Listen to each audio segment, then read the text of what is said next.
पंढरपुर गांव के पूरब की ओर एक छोटी सी झोपड़ी में रूपा अपनी दादी धनी के साथ रहती थी। झोपड़ी भले ही छोटी थी, पर आंगन में फैली फूलों की क्यारियां और टांके हुए रंग बिरंगे पर्दे उसे जीवंत बनाते थे। बरसात के मौसम में छत से टपकते पानी के लिए दादी ने जगह जगह बर्तन रख छोड़े थे, जिन्हें रूपा कभी कभार खेल खेल में बदल देती। जब रूपा मात्र 2 वर्ष की थी, तब पंढरपुर में भयानक भूचाल आया था। उस प्राकृतिक आपदा ने रूपा के माता पिता को उससे छीन लिया था। तब से दादी धनी ने ही रूपा का पालन पोषण किया था।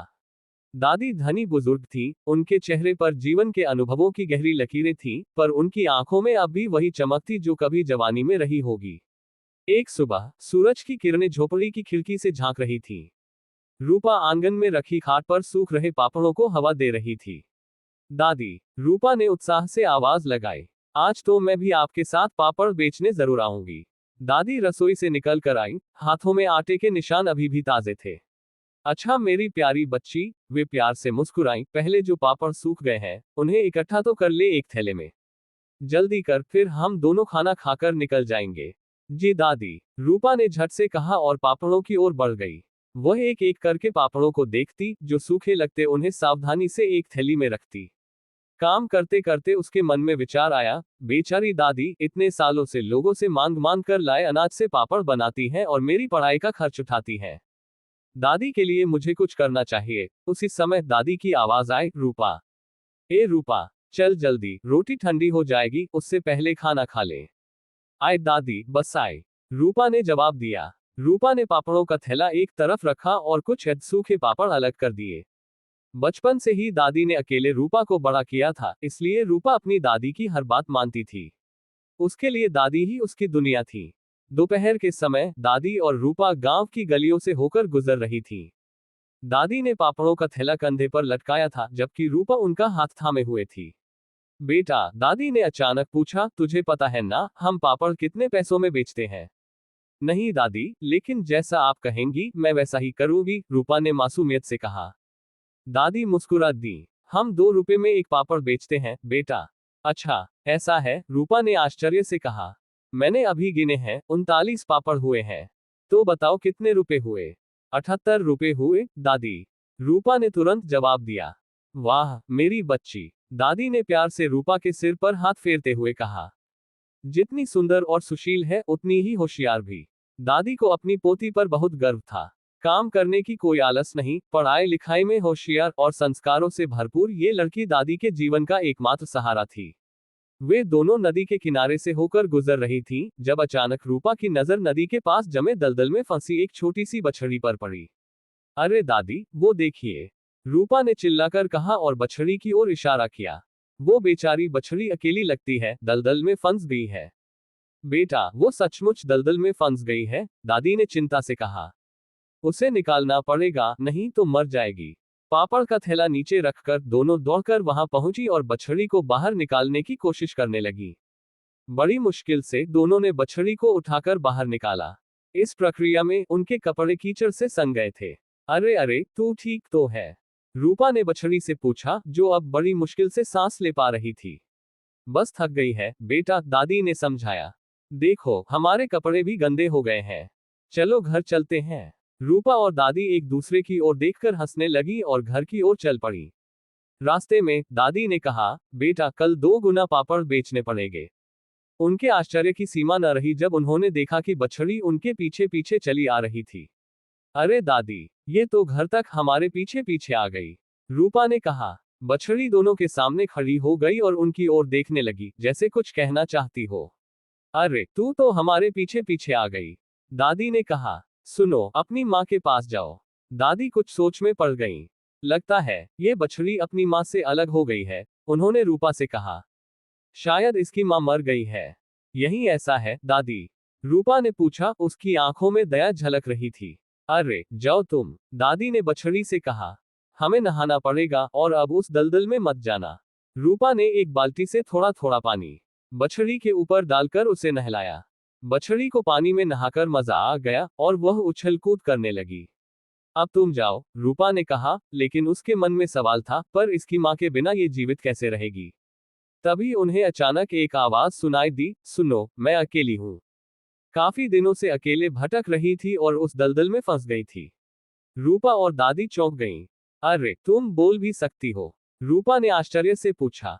दादी, क्या हम इसे रख सकते हैं? रूपा ने आग्रह किया। सुनो, तुम बोल सकती हो, ये किसी को पता मत चलने देना, दादी ने बछड़ी से कहा। रूपा, तू भी किसी को मत बताना, उन्होंने अपनी पोती से कहा। हाँ दादी, ठीक है, रूपा ने वादा किया। इस तरह दादी और रूपा ने फैसला किया कि वे बछड़ी को अपने साथ ही रखेंगे। दिन बीतने लगे। रूपा अब बछड़ी को चराने ले जाने लगी थी। रोज वे दोनों गांव पार करके नदी की ओर जाते, खूब खेलते। वहां रूपा उसे नहलाती और बछड़ी को ताजी हरी घास खाने को मिलती। थोड़ी घास वे साथ भी ले आते और शाम तक घर लौट आते। रूपा ने बछड़ी का नाम लाडो रख दिया था क्योंकि वह उसकी और दादी की लाडली थी, उनके जीवन में नई खुशियां लेकर आई थी। एक दिन रूपा और लाडो नदी किनारे आए। लाडो घास खा रही थी और रूपा उसे सहला रही थी। अचानक लाडो को मस्ती चढ़ी और उसने रूपा को छोटी सी टक्कर मार दी। अच्छा, तो अब तुम ताकतवर होती जा रही हो और तुम्हें मस्ती सूझ रही है, रूपा ने खुशी से कहा। वह अपने दोनों हाथों से लाडो का माथा पकड़कर हल्का सा जोर लगाने लगी, जैसे वे दोनों कुश्ती कर रहे हो। लाडो और रूपा मस्ती करते करते नदी में अपनी परछाइयां देखने लगे। रूपा की आंखों में एक अजीब सी उदासी छा गई। तुम्हें अपने माँ बाप की याद आ रही है? लाडो ने धीरे से पूछा। हाँ, रूपा ने दर्द भरी आवाज में कहा। मैंने उन्हें देखा भी नहीं। मेरी माँ भी गुजर गई है, लाडो ने बताया। तब से मैं भटक रही थी। भगवान ने हमें मिला दिया। मैं और दादी तुमसे मिलकर कितने खुश हैं, रूपा ने लाडो के गले लगकर कहा। मुझे भी आपके प्यार ने ही फिर से जिंदा किया, लाडो ने कहा। रूपा ने लाडो की आंखों में देखा। उनमें एक अजीब सी चमक थी, जैसे वहां दूर क्षितिज पर सूरज की पहली किरणें। तुम्हारा नाम क्या होना चाहिए? रूपा ने सोचते हुए कहा। क्या मेरा नाम? लाडो ने पूछा। नहीं नहीं, मुझे सोचने दो, रूपा ने कहा। थोड़ी देर सोचकर रूपा बोली, लाडो। तुम मेरी लाडो हो। मेरे और दादी के जीवन में खुशी तुम्हारी वजह से आई है, हमारी लाडो। लाडो उछल कूद कर खुशी जाहिर करने लगी। उसी समय रूपा की दो सहेलियां सीमा और पूजा दौड़ती हुई वहां आईं। रूपा, ओ रूपा, वे चिल्लाईं, उनके चेहरों पर चिंता के भाव थे। क्या हुआ? रूपा ने घबराकर पूछा। जल्दी चल रूपा, जल्दी चल, दादी, दादी, सीमा के शब्द अटक गए। दादी क्या? रूपा ने डरते हुए पूछा। दादी को, उन्हें दिल का दौरा पड़ा है, पूजा ने कहा। वे तुझे बुला रही हैं। रूपा के पैरों तले से जमीन खिसक गई। वह तुरंत लाडो के साथ घर की ओर भागी। जब रूपा घर पहुंची तब तक बहुत देर हो चुकी थी। दादी धनी को हार्ट अटैक आया था और उन्होंने अंतिम सांस ले ली थी। रूपा फूट फूट कर रोने लगी। उसकी सहेलियां उसका हाथ पकड़कर उसे सहारा देने लगी। लाडो भी दुखी हो गई और रोती हुई रूपा के पैरों में अपना सिर रख दिया। दादी के बिना घर सूना सूना और खाली खाली लगने लगा।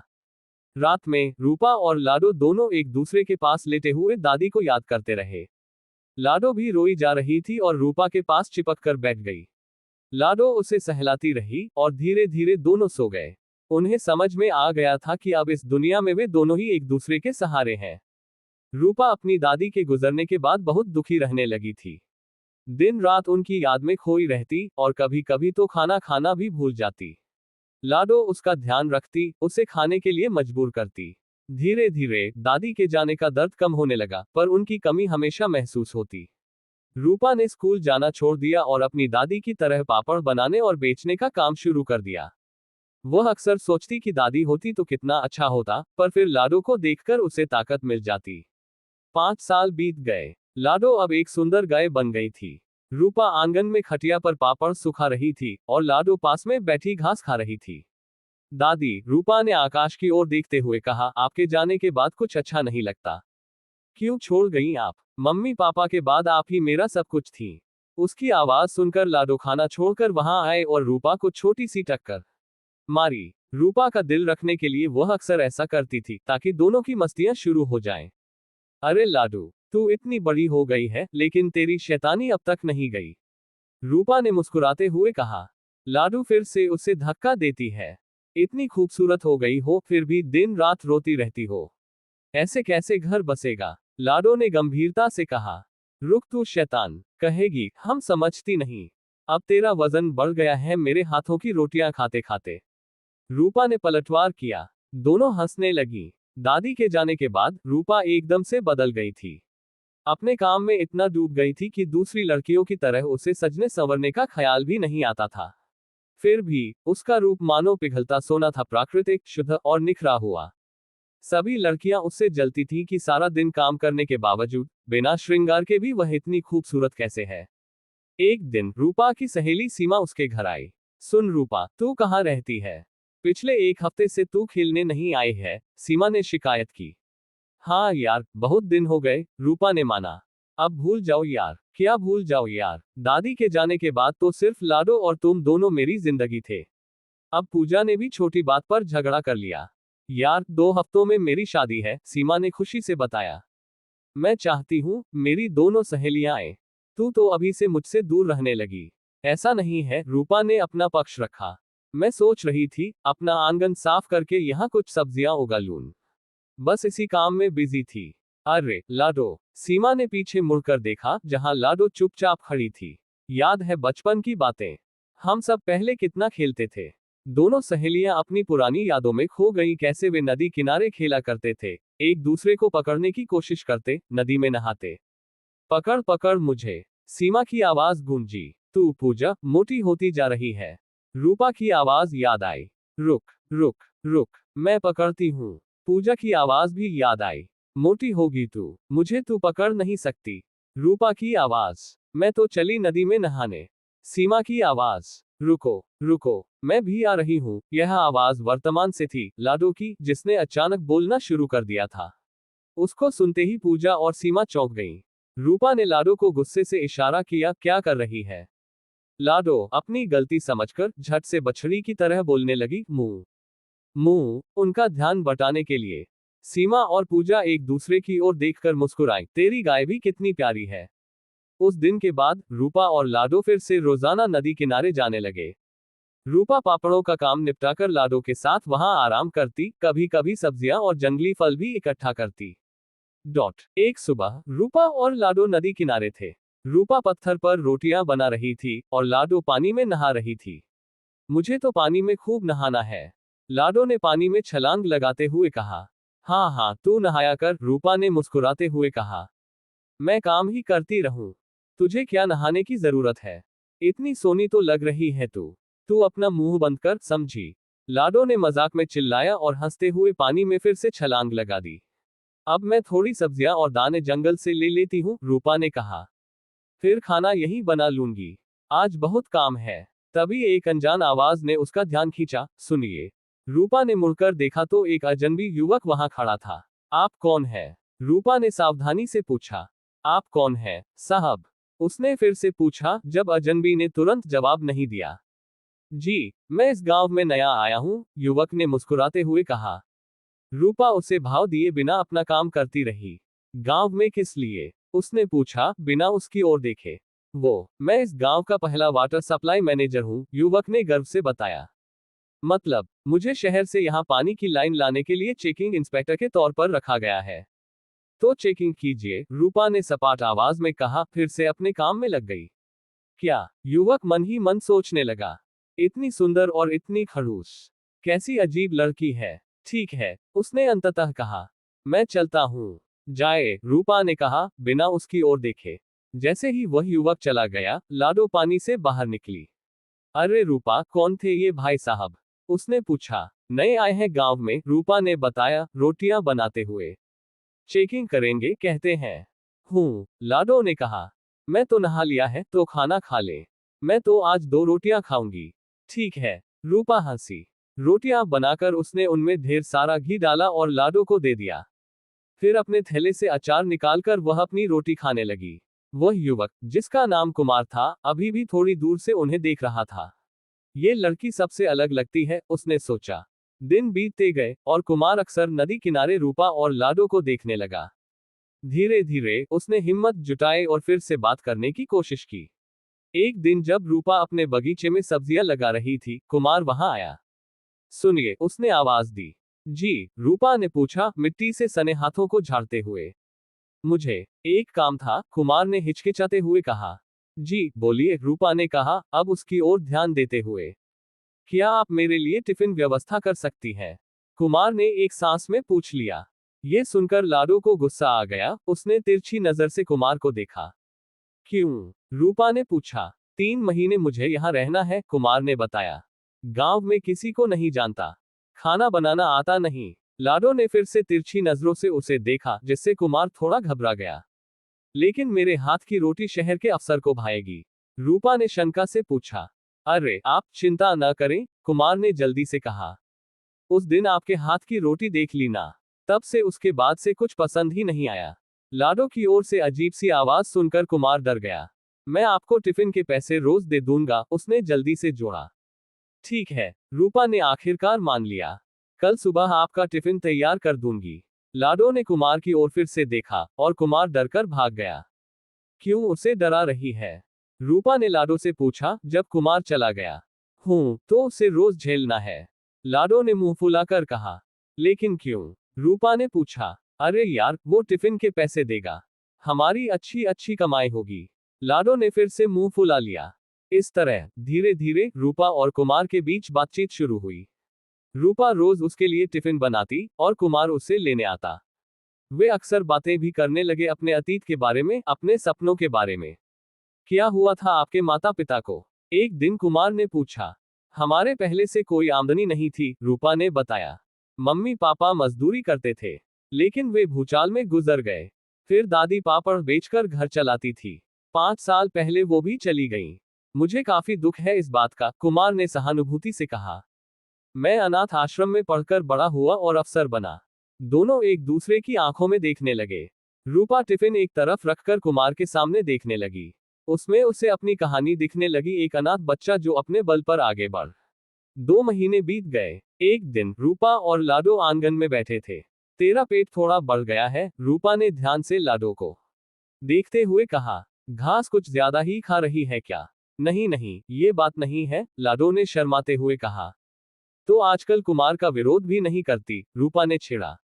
मैं क्यों विरोध करूंगी, लाडो ने धीरे से जवाब दिया। तू खुद मौसी बनने वाली है। ये सुनकर रूपा की खुशी का ठिकाना नहीं रहा। क्या कह रही है? उसने हैरान होकर पूछा। सच में? हाँ, लाडो ने मुस्कुराते हुए कहा। रूपा उसे गले लगा लेती है। छुपे रुस्तम, पहले क्यों नहीं बताया? बस देख रही थी कब तू कुमार से फ्री हो तो मैं बात करूं। बस मैं तो सिर्फ टिफिन व्यवस्था करती हूँ, रूपा ने हंसते हुए कहा। बछड़ी समझा है क्या? लाडो आज घास चरने नहीं गई, कुमार ने आते ही पूछा। अरे वो पेट से है, रूपा ने खुशी से बताया। आराम कर रही है। वाह क्या बात है, कुमार ने मुस्कुराते हुए कहा।